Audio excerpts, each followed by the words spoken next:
you know, you got these big ambitions. Yes. You know, capital, you were telling me that you've taken a more progressive attitude to the way you're counting your capital. Correct.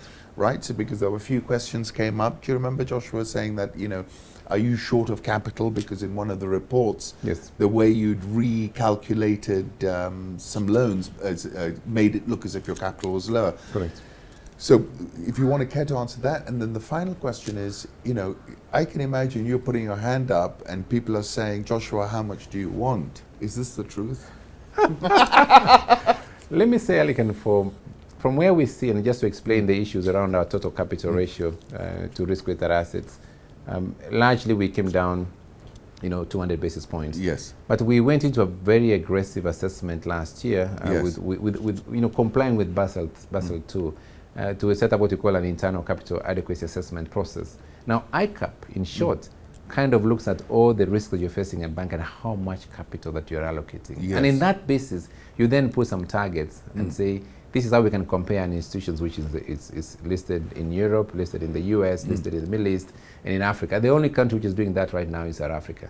But I know that the central bank is ready to be pushing Kenya as a market to move into this kind of platform. So you were ahead of the curve. So we were already ahead of the curve last year. We finalized our own ICAP document, which we finalized with the central bank. And what it does reclassify our long-term foreign currency loans. So we have foreign 7-year loans from the International Finance Corporations. And we reclassify that loan into a senior debt. So what that means is that we are now correctly positioning and classifying that loan than it was before. Yes. Now, we are the first institutions to do that in the market. So whereas we had classified it differently in 2014, that has changed. And that's what you see, that dip. So it's not because we hadn't prepared ourselves as an organization. And I think a lot of financial institutions are not yet doing that classification. Yes. So this process in 2016, 2017, we'll see the whole industry. So that, Alikan, when you're looking at the capital adequacy of all banks, you use ICAP as a basis to compare across the industry. Today, everyone is treating their own capital allocations very differently. Yes. So that's, for me, is the one issue I wanted to be able to allocate. But we don't have an issue today raising capital. We have a lot of proposals that are coming into our hands from the Middle East. We've had many proposals coming from the Eurozone area, from the United States. There are many because of the nature of the organization, and especially once we've listed our credit rating, international rating, congratulations, from S&P and Moody's. And that's at the same level, it's at the highest level because it's the same as a sovereign. Yeah. So today there's a lot of interest. In fact, the question for us is to decide what amount of capital do we need. But we are more biased into raising tier 2 capital, which is much more 7-year money. It also enables us to extend our credit facilities across a longer period of time. That is the exciting part. So if you look at comparable markets in West Africa and South Africa, I think Kenya reflects that KCB is standing on the very front in terms of being able to do resource mobilization. So we will raise some capital much more biased on tier 2. That then will refinance the reclassification which we did in our financial statements for 2015. So it wasn't really an exception. It was actually trying to be ahead of the market and still demonstrate that we still have the muscle. We still have 100 basis points buffer for this year to be able to run our business. And I think it's the right thing for a leader. We want to be outliers in designing and adopting new standards.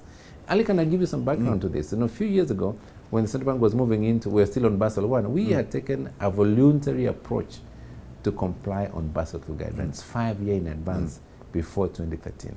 And that is the nature of a Catholic organization that we run as KCB. Yes. We are not going to stop from applying new standards globally just because they're not ready applied in our market.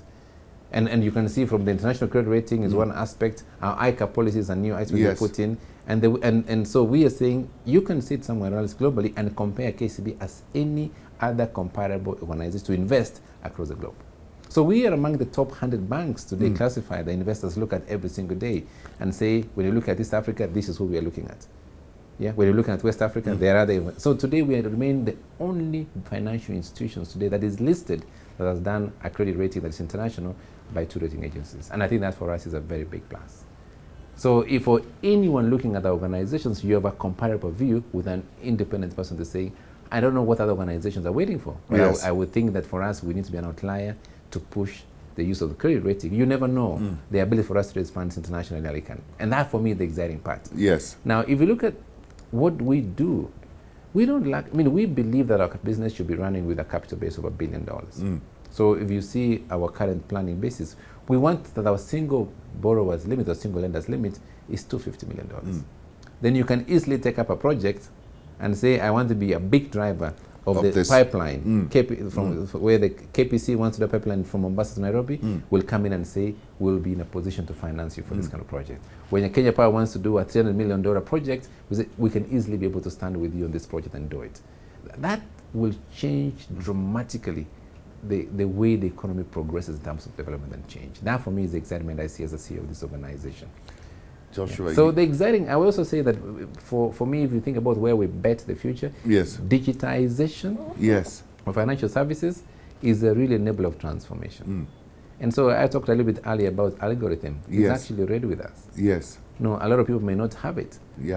But you'll be amazed, Alikan, how much information in the big data you can analyze. That's right. That can determine how you run your services. And it's going to go beyond, not just us alone. You see it done in music, correct? Today I can tell you the kind of music you like to listen to. I've got some kind of app. You can tell you about where you like to visit. I can be able to use your Google to decide those kind of destinations. Banking is not any different. And I think being in the forefront as an outlier, as an investor, adopting this technology, I think changes the way we will relate to our customers, especially the millennials.